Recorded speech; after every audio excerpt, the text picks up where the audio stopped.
আসসালামু আলাইকুম। আজ এসেছি টাঙ্গাইলের ঘাটাইল উপজেলার পার্শ্ববর্তী এলাকা পাকুটিয়া চামড়ার হাট। এই হাটটি প্রাচীন যুগের হাট, দীর্ঘদিনের হাট। এই হাটে চামড়া বেচা কেনা হয়।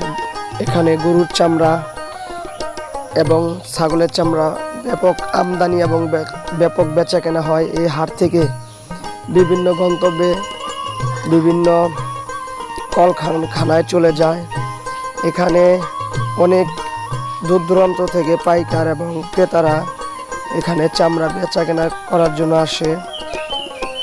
তো এখানে হাটবার প্রতি রবিবার এবং চামড়ার পাশাপাশি এখানে প্রতিদিন সকালে ধান বেচা কেনা হয় এবং দুপুর পরের থেকেই কিন্তু এখানে হাট বসে এবং এখানে প্রতিদিন রবিবার সকাল থেকে দুপুর পর্যন্ত চামড়া বেচা কেনা হয়। আর বিশেষ করে এই হাটে অত্যাধুনিক যে বড় বড় গরুর যে চামড়া সেগুলো কিন্তু এই হাটে বেচা কেনা হয়। তো এখনও যারা এই হাটে আসেন নাই, আসবেন, হাট ঘুরে দেখবেন। অনেক সৌন্দর্য, অনেক ভালো লাগলো হাটটি ঘুরে দেখে। সবাই ভালো থাকবেন, সুস্থ থাকবেন। আল্লাহ হাফেজ।